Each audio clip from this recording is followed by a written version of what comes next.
หลังจากที่ผมมีโอกาสได้ใช้ชีวิตอยู่กับป่าถ้ำแม่น้ำมูลมาหลายปีแล้วก็ได้เฮ็ดงานข่าวพลเมืองก็ได้ค้นพบถึงความสำคัญของป่าถ้ำที่มีระบบนิเวศที่หลากหลายที่มีความผูกพันกับวิถีชีวิตของคนสองฝั่งแม่น้ำมูลตอนกลางแล้วก็มีเรื่องเล่าหลายอย่างที่บอกเล่าจากชุมชนแต่ครั้งนี้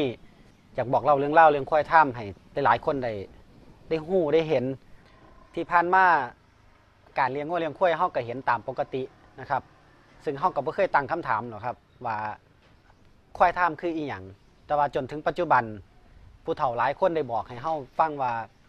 ควายถ้ำมันเริ่มจะหายแล้วนะเริ่มจะบ่มีแล้วเฮาก็เกิดตั้งคำถามเป็นหยังมันคือสิบ่มีเพราะว่าเฮาก็เห็นการเลี้ยงควายปกติอยู่ในชุมชนจนเฮาได้คำตอบครับว่าการเลี้ยงควายถ้ำมันแตกต่างจากการเลี้ยงควายทั่วไปที่ไล่ควายเข้าคอกไล่ควายกลับบ้านการเลี้ยงควายถ้ำคือการปล่อยควายไว้ในป่าถ้ำเลยบ่มีการเอาขึ้นบ้านบ่มีการขังคอกบ่มีการสนตะไคร่อีกต่างหากเฮาเลยแปลกใจมันยังมีการวิธีการเลี้ยงควายแบบนี้อยู่ในพื้นดินอีสานอยู่บ่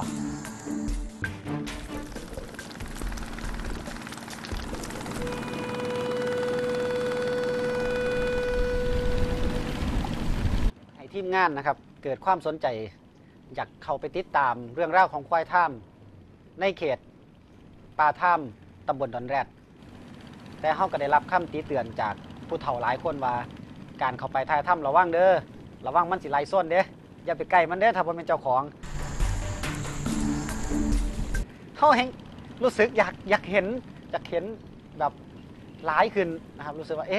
เป็นหยังควายทั่วไปคนทุกคนก็เข้าใกล้ได้แล้วเป็นหยังควายถ้ำก็สิเข้าใกล้บ่ได้ยิ่งมีความต้องการที่อยากเรียนรู้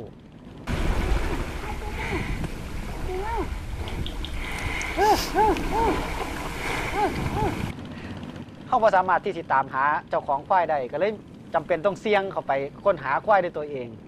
อยู่นั่นโดยการขี่เรือลงไปเพราะว่าบ่กล้าย่างเข้าไป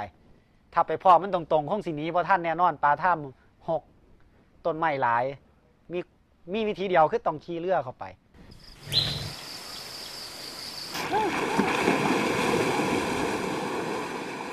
ช็อตแรกที่เห็นเข้าก็รู้สึกย่านไปก่อนนะรู้สึกย่านว่าพอจะเข้าไปใกล้มันจ้องเข้าทันทีเลยมันแมนนี่ว่ามันน่ากลัวนี่ว่าอยากไปใกล้เด้ออย่าไปใกล้บอกทีมนะบอก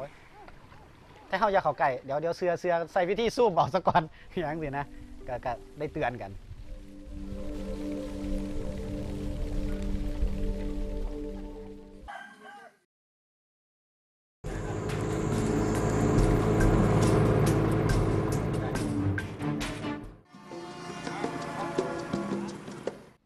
ความรู้สึกแรกที่ไปเห็นตลาดงัวควายอยู่อำเภอวารินชำราบเขารู้สึกตื่นเต้นบ่เคยคิดว่าเขาสิเริ่มซื้อขายงัวควายกันตั้งแต่ดึกตั้งแต่ตี 3ขนาดนั้นเรามีน้ำซ้ำพ่อตั้งแต่รถเลี้ยวเข้าไปก็สิมีนายห้อยกระโดดขึ้นรถส่องไฟหรือว่าแย่งไฟใส่เพื่อที่สิถามซื้อขายควายกันทั้งรถก่อนที่รถสิเข้าไปจอดเพราะว่าสิมีนายห้อยอีกชุดนึงถ่าอยู่ข้างในถ่าต่อรองอยู่ข้างในโอ้โหเป็นภาพที่เฮาบ่เคยคิดว่ามันมีการซื้อขายแบบนี้อยู่ในสังคมเฮาอยู่ซื้อขายงัวควายกันทั้งรถเราเวลากันคืนอีกต่างหาก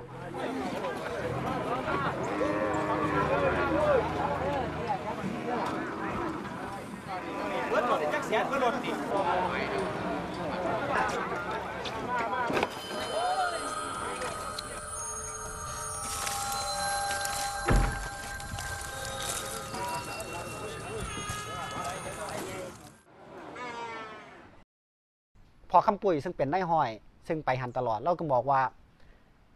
มันเป็นการจับเสื้อขายคือซื้ออยู่บางนี้เราไปขายอยู่ในตลาดเขาได้กำไรมือละ1,000 หรือ 2,000เขาก็อยู่ได้แล้วซึ่งเขาไม่ต้องไปเลี้ยงเองเขาแค่ซื้อทั้งรถเราไปขายต่อตอนเอาลงรถซ้ำนี่เขาก็อยู่ได้เป็นวิธี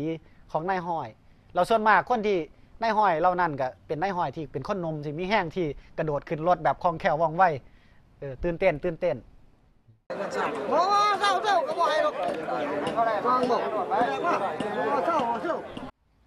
วิถีชีวิตของแต่ละชุมชนที่มันผูกพันกับธรรมชาติซึ่งอาจจะมีความแตกต่างกัน โดยเฉพาะกรณีศึกษาของปลาท่ามแม่น้ำมูลในเขตลุ่มน้ำมูลตอนกลางเนี่ยซึ่งมีระบบนิเวศที่มีความพิเศษที่มีปลาท่ามผืนใหญ่เฮ็ดให้มันมีความเหมาะสมกับการเลี้ยงควายท่ามซึ่งเป็นอาชีพที่หลายคนบ่ได้คิดถึงว่ามันเป็นความมั่นคงของชุมชนเป็นความมั่นคงของชาวบ้านที่อยู่กับหันจากการที่ได้ลงไปเฮ็ดเรื่องควายท่ามแล้วเขาจึงเห็นว่าควายมีราคาแพงเป็นทรัพย์สมบัติที่เพิ่มพูนมูลค่าขึ้นเรื่อยๆขี่งัวขี่ควายสามารถขายเป็นฝุ่นเป็นปุ๋ยได้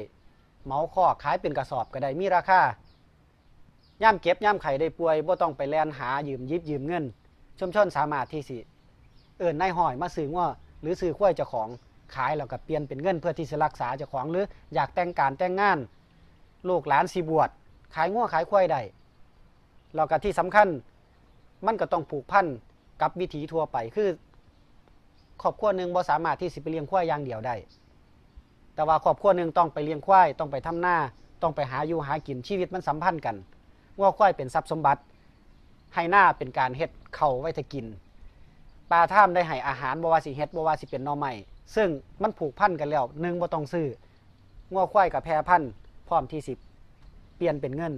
พร้อมที่สิเปลี่ยนเป็นความมั่นคงในชีวิตและทรัพย์สินทีมงานมองว่ามันเป็นความวิเศษเป็นความอัศจรรย์ของพื้นที่กับคนที่อยู่ร่วมกันแต่ว่าบ่รู้ว่าชุมชนนี่สิมองแบบนี้บ่แต่ว่าเฮาคิดว่าเฮามองเห็นว่ามันเป็นความน่าทึ่งของชุมชนหม้องนี้